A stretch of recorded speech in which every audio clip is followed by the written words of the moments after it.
Irmãos, dentro do plano aqui da igreja, um projeto muito bom, que eu acho que é muito proveitoso, de ter o último sábado como um sábado doutrinário, né, estudar doutrinas, achei importante, e tive a combinar com o pastor Hilton, de hoje nós estudarmos um pouco sobre o selamento, que é um assunto fundamental para a nossa fé. A compreensão, aliás, desse assunto diz que é de fundamental importância para a salvação das almas.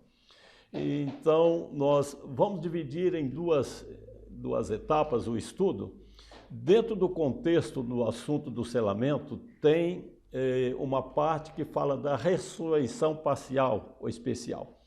E esse assunto, essa parte do estudo, eu pensei em nós explicarmos alguma coisa agora, para quando for à tarde, então, quando chegar a essa altura, nós já ter uma noção melhor, porque é essencial compreender essa questão da ressurreição parcial, porque hoje já existe muita controvérsia em torno desse assunto, desse tópico do selamento.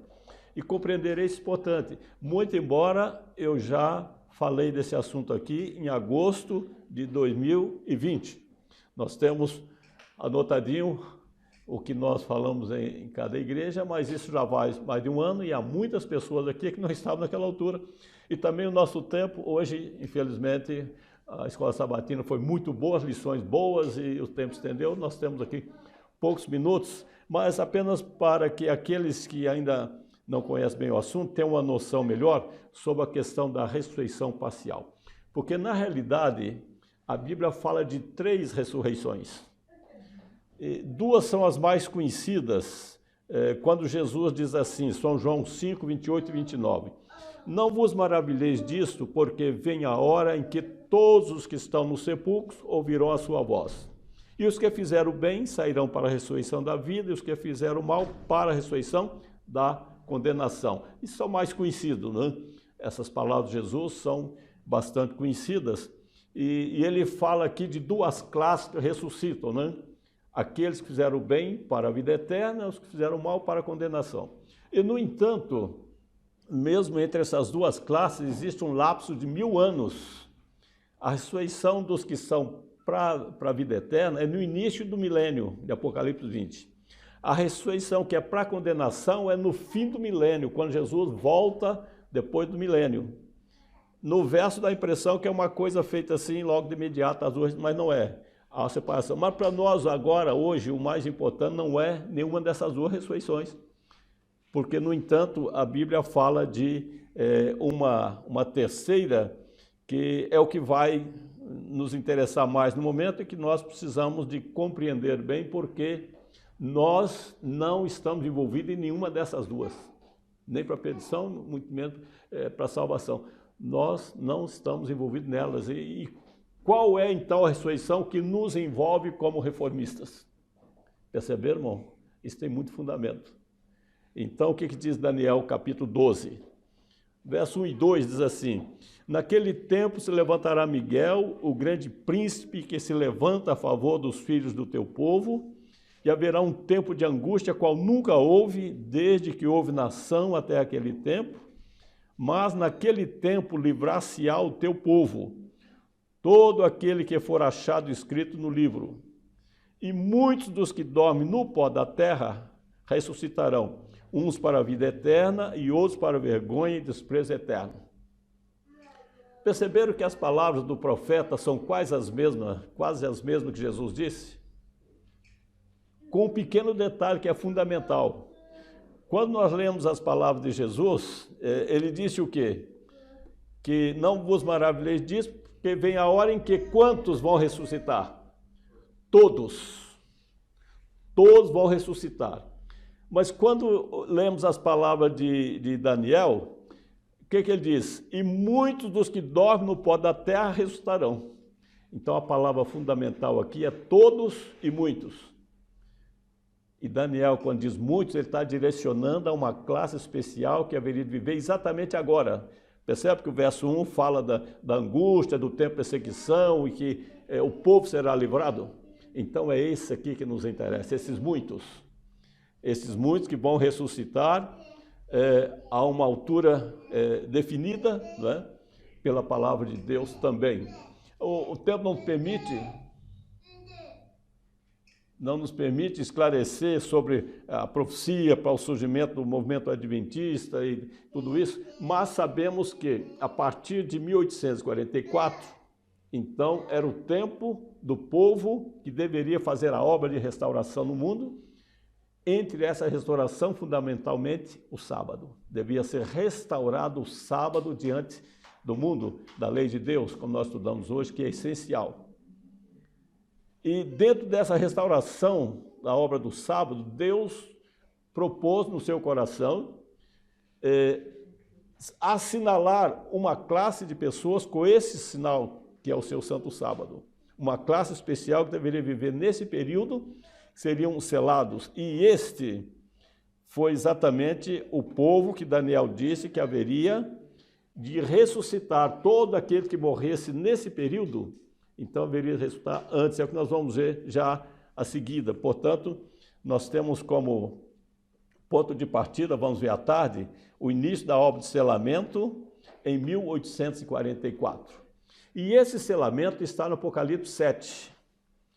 O selamento que Daniel faz menção é aquele que está no Apocalipse 7, em que o profeta teve a visão dos anjos segurando os ventos da terra, não é?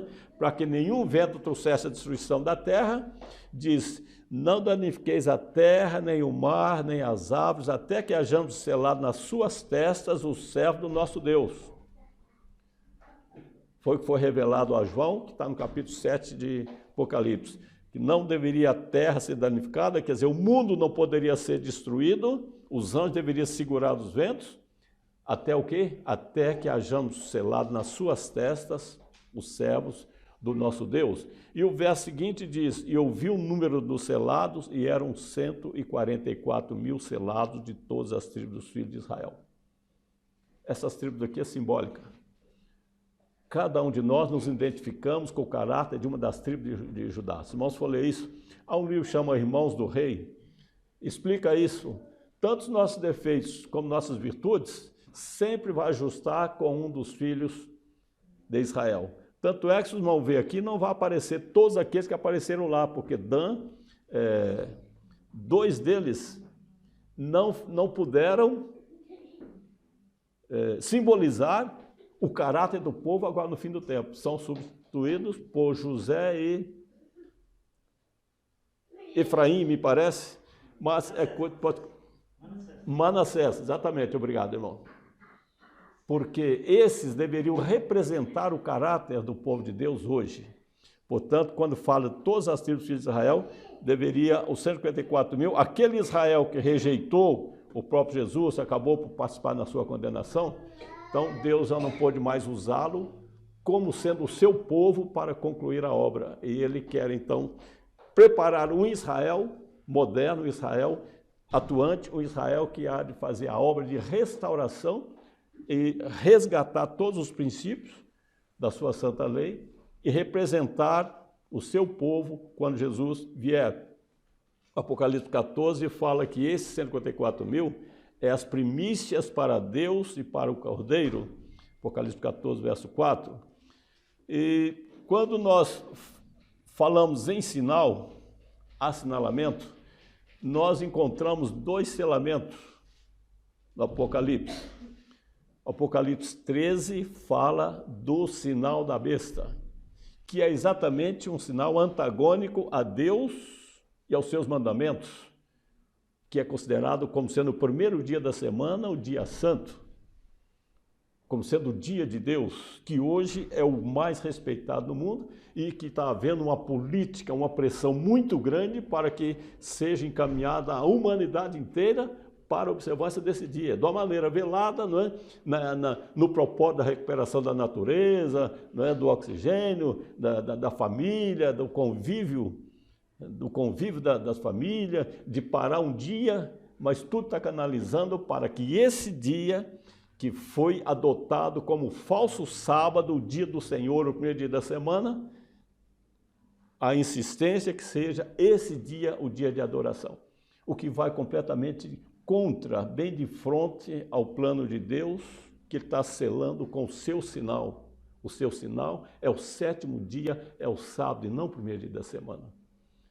E por isso que Deus está preparando uma classe especial que não vai ceder, não vai submeter a essas imposições, mas vai permanecer firme naquilo que Deus determinou para este tempo. E esta classe é especial. Então, quando nós vemos a profecia apontando para essa obra de selamento, como seria isto? Todos aqueles que veio a falecer crendo nesta mensagem, então haverão de ser ressuscitados antes da volta de Cristo. E hoje há uma confusão, e eu tenho lidado com muitos irmãos adventistas, são muito queridos, têm muitos amigos, pastores e membros, alguns inimigos também, porque pronto, às vezes quando tem que se confrontar a verdade com o erro, nem todo mundo gosta, mas infelizmente há muitos argumentos que usa, dizem, irmão, isso não pode ser para o tempo do fim, não pode ser desde 1854, porque eles vão estar vivos na volta de Cristo, eles vão passar pela angústia de Jacó, muitos argumentos assim, mas são argumentos que, no fim, ao examinar a palavra de Deus, percebemos que não tem fundamento.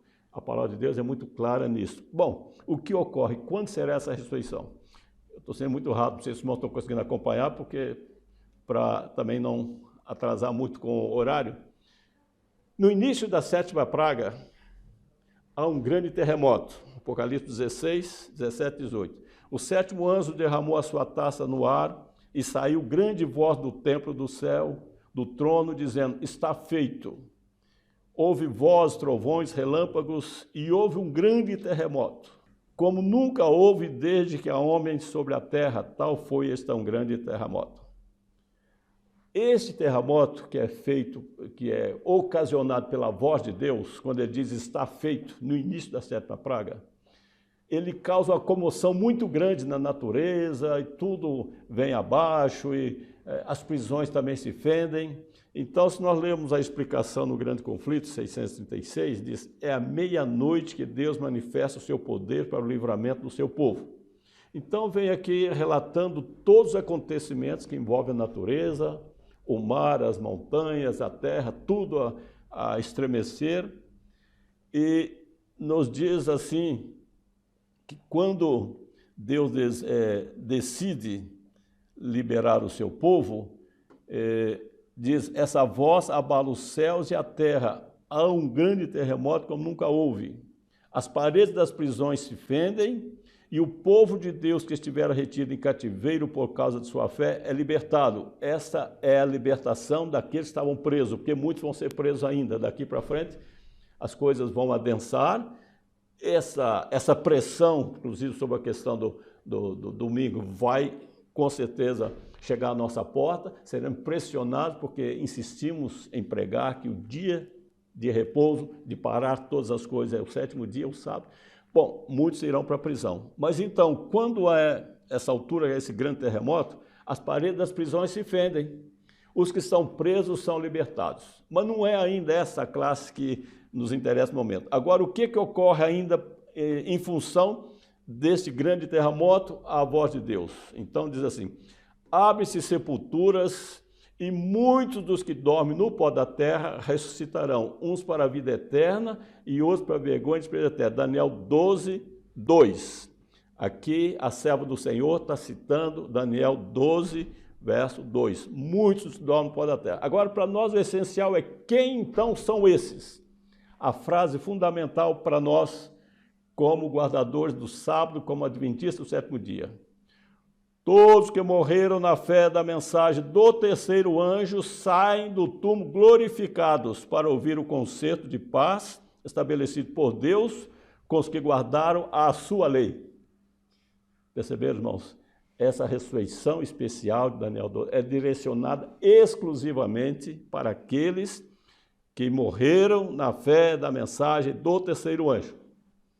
Quem são esses? Algum protestante, católico, espírita, pentecostal, eles pelo menos conhecem terceiro anjo, trito mensagem angélica? Não. Essa é uma crença, uma doutrina de domínio exclusivamente do adventista do sétimo dia, porque a eles foi revelado. Agora, são todos? Também não. Todos aqueles que morreram na fé da mensagem do terceiro anjo. O que é a mensagem do terceiro anjo? Irmãos, é muito envolvente. É muito envolvente. Envolve a justificação pela fé, obra de selamento, purificação do santuário, santificação verdadeira do sábado. E isso hoje, infelizmente, está limitado a um número muito pequeno de guardadores do sábado. Mas aqueles que morreram nessa fé, desde aquele tempo, de 1854 para cá, morreram nesta fé, eles vão ressuscitar à voz de Deus no início da sétima praga e, portanto, antes da vinda de Cristo. Isso para nós é fundamental entender, porque, infelizmente, hoje há muita diversificação nisso. Eu tenho falado muito com muitos irmãos, tenho visto através da internet muitas postagens, muitas palestras, mas os teólogos modernos não conhecem a história antiga, essa é a realidade. Não conhecem a história antiga do Adventismo. E isso aqui é muito claro. Por exemplo, será que nós podemos provar que a serva do Senhor teve alguma visão de pessoas que haveriam de fazer parte dessa classe? Olha, há uma carta que ela escreveu para um irmão que havia perdido a esposa. No tempo dela, ela diz assim: prezado irmão, quase não sei o que lhe dizer. A notícia do falecimento de sua esposa me deixou perplexa. Quase não pude acreditar e ainda agora dificilmente acredito. Pronto, é uma senhora, uma irmã muito amorosa, o coração dela estava apertado por causa da morte daquela irmã. Mas ela diz: Deus, na noite do sábado passado, deu-me a visão que escreverei. Não foi o pensamento dela, um conselho, uma ideia. Ela disse: Deus, na noite do sábado passado, deu-me a visão que escreverei. Vi que ela estava selada e a voz de Deus ressurgiria e se ergueria sobre a terra e estaria com 144 mil. Interessante. Numa frase só ela diz tudo, não precisa muita coisa. A carta é mais tema, mas não precisa. Nesta frase, Deus revelou para ela tudo. Primeiro, a irmã morreu, selada. Segundo, vai estar a voz de Deus e não a voz de Jesus. E a voz de Deus ressurgiria. E estaria com quem? Com a grande multidão? E estará com os 144 mil. Esse é apenas um dos fatos que nós podemos mostrar claramente que a fé era esta, sempre foi, porque nós conservamos essa fé, mas infelizmente hoje já está muito diversificada entre nossos irmãos adventistas.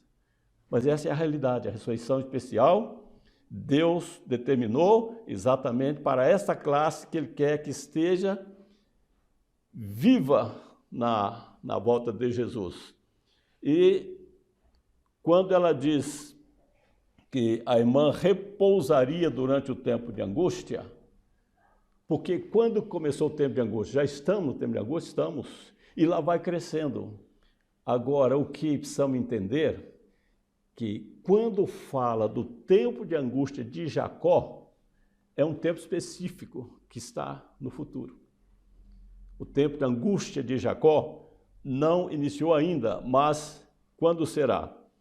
Então, quando vier a perseguição, não é, sobre a igreja, e vai aumentar cada vez mais, não é, o decreto dominical, né, o decreto dominical vai fazer com que, ao pregar com poder o sábado em confrontação ao decreto dominical, aí Deus envia a chuva serôdia para a sua igreja, que aí ela vai ter que fazer face ao grande poder, ao grande conglomerado de religiões que vão estar unidos todos numa só religião, todos agora para pressionar um pequeno grupo de, quem sabe, 30, 40 mil pessoas no mundo. Então Deus manda a chuva serôdia. Aí eles vão pregar com muito mais poder ainda. Aí vão pregar o sábado mesmo com grande poder, como os apóstolos pregaram naquele tempo. Porque imagina, com a chuva temporã, eles abalaram o mundo naquele tempo e diz que agora o poder vai ser muito mais intenso. Aquele lá foi para começar a semeadura, para plantar o evangelho. E ele cresceu e deu resultado no mundo inteiro. Mas este agora é para colheita, é para encerrar a obra do Evangelho e para fazer a colheita. Então o poder vai ser muito maior. Quando pregar, então, com esse grande poder, aí irrita mais ainda as autoridades eclesiásticas, que lançam a mão do poder do Estado, que lança a mão da própria polícia, das Forças Armadas, para pressionar. E aí sai o quê? Um decreto de morte. Olha, se eles insistem, não querem, estão causando agora a ira de Deus, está trazendo tudo isso sobre nós, então esse povo não pode continuar vivendo. A angústia de Jacó, quando ele compreendeu que Esaú estava marchando contra ele com 400 homens, representa a angústia dos justos antes do decreto que os condena à morte. Perceberam? Então, o período da angústia de Jacó é esse curto período quando sai o decreto de morte, exatamente antes da vinda do Senhor. Com os ímpios unidos contra eles serão tomados de angústia, pois como Jacó não podem ver escape para a sua vida. Vão ficar, o que eu vou fazer agora com a minha família? Onde eu vou levar minhas crianças? O que eu vou fazer com meus pais que são idosos? Vai ser uma angústia tremenda, porque a ameaça vai ser muito grande. Jacó também não viu escape para a sua vida. Jacó, em sua aflição, orou toda a noite por livramento das mãos de seus irmãos. Os justos, em sua angústia mental, haverão de clamar a Deus dia e noite por livramento das mãos dos ímpios. Então, esta, meus queridos, é a angústia de Jacó. E à tarde vamos citar aí um texto onde ela foi revelado sobre isso e dá a explicação do que está na Bíblia, os versos bíblicos. E interessante que ainda, desculpe, no livro Primeiros Escritos, assim, os 144 mil estavam todos selados e perfeitamente unidos.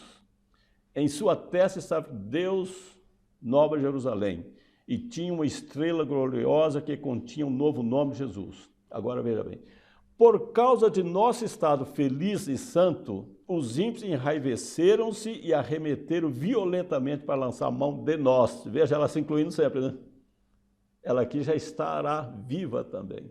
Lançar a mão de nós, por causa do nosso estado feliz, a fim de lançar-nos na prisão, quando estendemos a mão em nome do Senhor e eles caíram indefesos no chão. Foi então que a sinagoga de Satanás reconheceu que Deus nos havia amado, a nós que lavávamos os pés uns aos outros e saudávamos seus irmãos com o ósculo santo. E eles adoraram nossos pés. Está vendo que interessante lavar pés, né? O ósculo santo, até o fim. Serão 2 indícios que Jesus estabeleceu na igreja que vai identificar o remanescente. Irmão, só o remanescente. Nessa altura, todos já se uniram no mesmo propósito. Essa gente tem que ser consumida, tem que ser erradicado da terra. Mas o remanescente, ainda que fugindo nas cavernas, nas montanhas, nos lugares remotos da terra, mas lá ainda estarão abraçando os irmãos, saudando com o ósculo santo, e ainda em algumas oportunidades terão ainda um lava-pés. Mas ela diz nós. Portanto, nessa altura, ela estará viva junto com os 144 mil. E ela diz o que nessa altura? Então, saiu um decreto para se matar os santos, o que fez com que eles clamassem dia e noite por livramento. Esse foi o tempo da angústia de Jacó. Pronto, quando eu li isso aqui, para mim está claro, não tem mais dúvida. O tempo de angústia de Jacó é um curto período quando sai o decreto de morte, que vai se estendendo, depois Deus faz cessar, os ímpios acabam percebendo a situação, se entregam, e quando Jesus, daí algum tempo que Deus determinou e que os 144 mil vão ouvir a voz anunciando, quando Jesus desce, ele para a uma certa altura, não toca os pés na terra. Os anjos que vinham tocando música gloriosa, muito linda, aquela coisa mais maravilhosa, de repente silencia. Há um silêncio tremendo. E aqui na terra, os ímpios todos param, e agora todos a contemplar a Jesus ali, parado. E os santos também. os 144 mil também para e tá bom, agora está ali Jesus.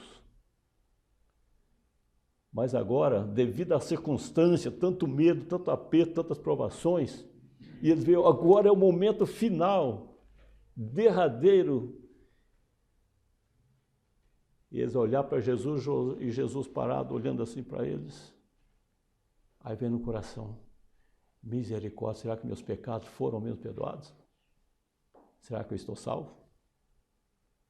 Se eu não tiver, eu estou perdido, Jesus está bem ali.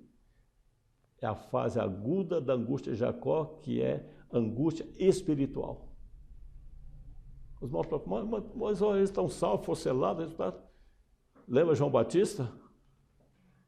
João Batista, este é o Cordeiro de Deus que tira o pecado do mundo. Depois, outra vez, este é o Cordeiro de Deus que tira o pecado do mundo. Olha, arrependam e siga ele. Mas quando ele se viu lá na prisão, isolado, sozinho, cheio de medo, o que ele fez? Olha, vai lá, pergunta se é ele mesmo, mestre. Não foi?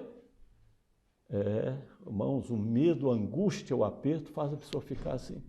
Mas Deus está atento, ninguém vai desanimar, ninguém vai se perder por causa disso. É apenas para que realmente a pessoa sinta a angústia do pecado até no último momento. E quando estão todos assim, meu Senhor, será que estou perdoado? Aí Jesus disse, a minha graça vos basta. Pronto, aí aquele ali, louvado seja Deus. Aí os anjos continuam a tocar, daí agora os santos são recolhidos para encontrar Jesus nos ares. Então, mas esse desfecho aqui, a ressurreição especial, se dará antes que Jesus venha. Depois, ele chama, ele diz, a minha graça vos basta. Os ímpios todos são ressuscitados, desde Abel, que foi o primeiro. Toda a multidão agora sim. Haverá guardador de sábado, claro, milhões deles. Milhões. Quantos judeus morreram fiéis guardando o sábado? Quantos cristãos morreram guardando o sábado? O próprio Paulo, né? Nós temos visto aí a igreja cristã, várias igrejas, milhões. Mas aqueles que creram, entenderam a terceira mensagem angélica, que é uma classe especial, de 1854 para cá. Não vou questionar se vai ter o mais guardador de sábado hoje que vai na grande multidão. Eu creio que sim. Mas Deus está preparando uma classe especial, um remanescente que vai, então, compor esse grupo especial que vai receber Jesus nas nuvens dos céus. Então, como nosso tempo esgotou, eu quero apenas explicar depois, podemos citar os textos. Então, os 154 mil será composto de 3 classes. Vamos assim pela ordem. A primeira classe é os que estão vivos na igreja. Aqueles que são fiéis, como nós temos estudado, permanece fiel, que realmente é um crente verdadeiro, é um reformador de coração. Então, vai receber a chuva serôdia. Recebendo a chuva serôdia, que é o batismo pleno do Espírito Santo, ele está selado. Ali já não tem o pecado, a morte, nada tem mais acesso a ele. Muito embora, como eu disse, vai passar alguns apertos, mas sob os cuidados dos anjos, do próprio Deus, estão selados. Pronto. Segunda classe, são aqueles que ainda estão no mundo, que não foram alcançados pela mensagem, não chegaram à plena compreensão. Então esses, como eu disse, saem com grande poder pregando o evangelho como deve ser, a verdade presente para o mundo. Então as almas sinceras que estão fora se convertem. Nas igrejas protestante, pentecostal, católica, onde estiver pessoas sinceras que não chegou a entender a verdade, almas sinceras, né? O próprio Jesus disse que tenho outras ovelhas que não são deste aprisco, mas me convém agregar estas. E haverá um rebanho e um pastor. Não é? Ele não disse, não, eu vou lá salvar cada um. Não. Elas ouvirão a minha voz, haverá um rebanho e um pastor. Vão se agregar a este. 1 Escritos 261. Vê que Deus tem filhos honestos entre os adventistas nominais e as igrejas caídas. E antes que as pragas sejam derramadas, ministros do povo serão chamados a sair dessas corporações. O inimigo sabe disso. E antes que vem o fim, ele vai provocar um excitamento nessas igrejas para elas pensar que Deus ainda está com elas. Mas a luz brilhará e os sinceros tomarão posição, pastores, membros e ministros sairão e unir-se-ão ao remanescente. Está lá, 1 Coríntios 61. Então, irmãos, tem que haver um remanescente para eles unir com eles remanescente, porque não pode unir com uma coisa que não existe. Não, isso vai ser depois, não, os sinceros depois vão se encontrar, não. A palavra de Deus diz claramente, o próprio Jesus disse, o Espírito Profecia diz, que haverá um remanescente que é o aprisco de Deus, o aprisco de Cristo, para onde essas almas sinceras são agregadas. Bom, então aí é mais uma porção, mas ficou faltando ainda uma porção. A última porção é aqueles que morreram na fé da mensagem do terceiro ano, conforme nós lemos. Daniel 12, 2. Muitos vão estar, ninguém sabe o número, mas são muitos. Então, ao ouvir a voz de Deus, eles saem do túmulo glorificados para ouvir o conceito de paz. Estes muitos de Daniel, inclusive aquela irmã que nós vimos, a própria serva do Senhor, mostra claramente que ela está entre aqueles que tinham de passar, enfrentar o próprio decreto de morte. Então, essa terceira classe, ao ressuscitar a voz de Deus, completa o número. Entendeu? Completa o número. Aí, ao entrar o número completo, 154 mil, então o mundo está pronto para a volta de Jesus. E não esqueça, Daniel fala também daqueles que fizeram mal, não é? Portanto, os mais acérrimos inimigos da igreja, né? Aqueles que crucificaram o próprio Cristo, que tiveram uma participação direta na condenação dos filhos de Deus na Inquisição, aqueles que se assentaram no trono querendo parecer Deus, ser contra tudo é Deus, vão estar ali. Vão ser ressuscitados também, segundo a profecia de Daniel, para ver Jesus vir na glória. Então, meus queridos, a ressurreição parcial é uma verdade clara, limpa e transparente como a luz do sol. É uma recepção que Deus vai preparar para a volta de Jesus. Porque quando ele vier, os pecadores, os ímpios, vão estar tudo aí cheio de praga, tudo irritado, tudo irado. Mas vai haver uma classe ali de santos puros. Este é o Senhor que nós aguardávamos, vão estar ali de pé. Como aqueles que foram os piores inimigos, agora está aí. E eles vão reconhecer, olha, aquele que nós perseguimos, aquele que nós matamos, aquele que nós achamos que podia ser igual a ele, está ali. E agora que vão pedir? Caia sobre nós montanha, por favor. Vai querer quando não vai ter livramento. Vocês vão ter que encarar face a face. Agora, a certa altura, o resplendor de Jesus faz com que todos morram. Vão ficar sobre a terra aí durante o milênio. Mas então o que nós queríamos deixar na mente dos irmãos, agora, nessa primeira etapa, é exatamente que a ressurreição parcial é uma verdade, está inserida no contexto do assinalamento. Depois de almoço, vou explicar rapidamente a questão do assinalamento, aí vamos perceber que realmente é uma doutrina pura, santa, e que é essencial conhecermos, porque nos envolve diretamente. Não é um luxinho assim, pronto, se der certo, bem, se não der, fica igual. Não. Nos envolve diretamente, nós temos que ter certeza disso, para que nos preparemos e estejamos entre aqueles que o Senhor há de dizer como sendo os bem-aventurados, né? Lá do Apocalipse. Os bem-aventurados são aqueles fiéis à mensagem do terceiro anjo, a todas as doutrinas, né? As crenças fundamentais dos adventistas do sétimo dia, momento de reforma, e aqueles que vão estar de pé na volta do Senhor. Que Ele nos dê sua graça, nos ajude cada dia a compreender melhor a sua palavra. Amém. Então você sabe o valor que custou uma vida, riquezas do mundo inteiro é pouco demais pra pagar. Se fosse uma única alma no mundo inteiro, o Filho de Deus desceria para resgatar. Vem, pecador,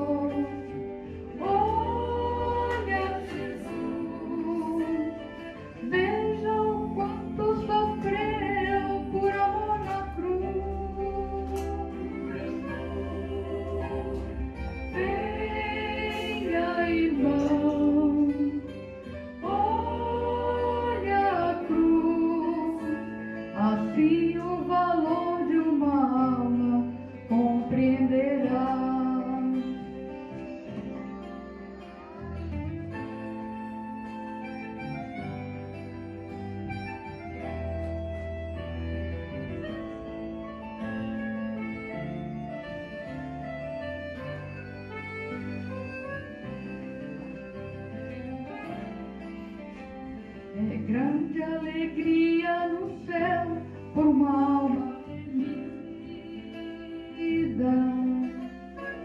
Os anjos cantando e tocando um coro de glória eterna. Se fosse uma única alma no mundo, o Filho de Deus desceria para resgatar. Vem, pecador, olha Jesus, veja o quanto sofreu por amor na cruz. Venha, irmão, olhe a cruz, assim o valor de uma alma compreenderá.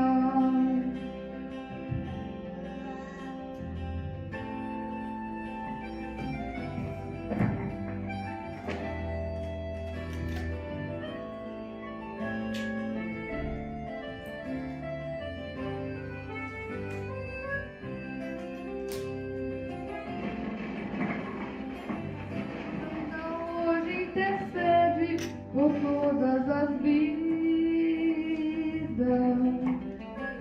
e nós o que estamos fazendo em favor de nossos irmãos. Não pense você que o céu pode ser alcançado sem dar um pão ao faminto ou estender-lhe a mão.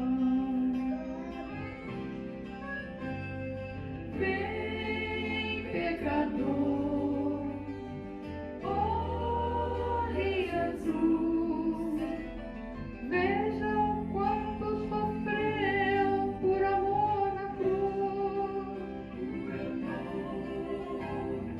Venha, irmão, olhe a cruz, assim o valor de uma alma compreenderá. Assim o valor de uma alma compreenderá.